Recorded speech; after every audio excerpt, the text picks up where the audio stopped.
Check this out. I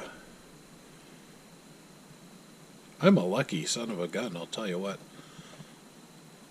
Uh, I've been interested in and enjoying uh, vintage audio before it was vintage. Back in the day, I couldn't afford this kind of stuff, especially this particular brand. Pioneers were fairly pricey back in the day. This probably would have been, I'll bet you, it was $600 or $700, and I just didn't have that kind of money. But some of my friends did, and I used to hang out at some of my friends' place, and we'd listen to music and on this kind of equipment. And it never ceased to amaze me the quality of sound that comes out of these things. My parents, they would just buy these kind of inexpensive department store stereos all in one. Would have a record player and a tape deck in it. This is before CDs really, and they sounded, well, surprisingly good. But not as good as these things. So the story of this one, a friend of mine, a good friend of mine, a guy I've known for like 40 years, he knows a lot of people. He's one of these real resourceful guys, and he helps people. It's just who he is and what he does. And anyways, he stores stuff. He's got like a kind of his own personal storage. Well, you can't call it business because he doesn't charge anybody.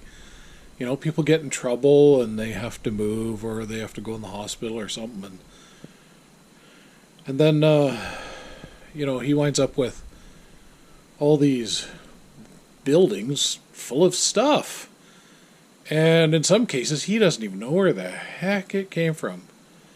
And anyway, this was sitting in a building that belonged to a fella that he helped a long time ago who had good taste in vintage audio for sure. And he'd passed, and none of his family stepped forward. They were notified. None of them stepped forward, and so he waited. He gave it like, oh man, I bet he waited 4 or 5 years after this guy passed, and trying to contact the family members, and I've got this guy's stuff. No one would step up. Nobody wanted it. And so anyway, one day he comes over here because he knows I like audio, and he says, "Yeah, I brought this over for you. You might as well have it. I know you like this stuff." And it's like, holy crap! That's like the holy grail of vintage equipment, as far as I'm concerned. It's not the top of Pioneer's line, but it's probably the middle, and the middle is good enough for me. And when I got it, the dials, the knobs, they were kind of staticky when you turn them, and so I didn't use it. I had it for a year, and I just sat on it because I was trying to find a reliable tech to clean the pots properly, and just to go over it. And he replaced the internal lights that light up that receiver, and he chose this LED white light, and man, does it look classy! Like I don't know how it's going to look online, but and it's kind of bright in this room right now because I've got the sun beating on the window, which is actually kind of nice. But this thing looks good. It looks real good, and it sounds real good. Here, I'll show you something.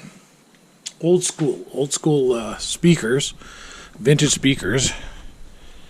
These are vintage towers, and these are department store towers. Don't get me wrong. I'm not saying they didn't come out of a stereo store, because they could have, but check this out. Okay, those look pretty impressive, right? But it's kind of deceptive. You see, the bottom speaker isn't even a speaker. That's what they call a passive radiator. There's no magnet on the back there. There's no wires. And it's, well, okay, it's like acoustic speakers are sealed. And suspension speakers are ported, air suspension. And these are in between because you don't have a port, but you have that speaker, kind of moving somewhat. And it does appear that sound is coming off it, vibration. I'm sure some sound is, but, it's... what it does do, though, is it puts the speakers you're listening to kind of at the height you want to be if you're sitting in a nice, chair like this, right? Kind of like the Maxell sound guy there, you got the comfy chair and the speakers. Anyway, so I don't have it hooked up to this, but I've got it hooked up to this, and this is even better. These are Sony's, and there you go. There's the here's the information on them. Sony's SSC 600 AV. Now, when I got these, the foams on the drivers were gone, and so what I did, I'll show you. See, that's where the passive. This one also had the passive driver. Again, no magnet, no wires to it. Just for looks, for show. So what I did was I took some particle board and I glued it in there really good. I turned these into an acoustic speaker. And I gotta say, I'm kind of a fan of acoustic speakers because, you can have a big driver like that, but the bass still seems to be accurate, It seems like, to me, when you get the passive driver, it can make your bass muddy, especially if you're using the loudness button, or if you crank up the bass, it just kind of falls apart. But a good acoustic speaker, you get good bass delivery at higher volumes. That's just my opinion. I'm one of those guys who thinks that. But, so these speakers, the guy wanted quite a bit of money for them, actually. I got them in I think Kijiji, actually, if I remember right. But I told him, well, they're not worth anything with, it's cost so much money to do those foam rolls, and there was no way I was going to pay some guy to do the foams on a passive driver, like, that seemed retarded to me. But so what I did was I just turfed the old speakers and replaced them. It was cheaper than doing a foam roll. And I found now you can order the foam rolls and do it yourself. And but I wonder how many you wreck before you get it right. You know what I mean? Like, anyway, this was easier and it works for me. And holy crap, does it sound great! Hooked up to that. Yeah, I'm very happy with this. The quality of sound I'm getting out of this old stereo is, well, very satisfying. Yeah, guess that's my favorite word of the day. And if you have a chance, if you come across something like that. And these ones here, the power level meters, they peak out at 100 watts, which is quite a bit of power. When I turn them up, these speakers are fairly efficient.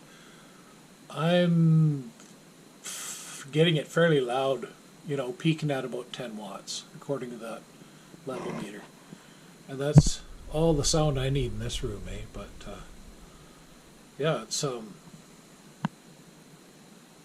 very grateful to my friend, too. Like, who the hell just drops something like that in your lap, Like, I mean,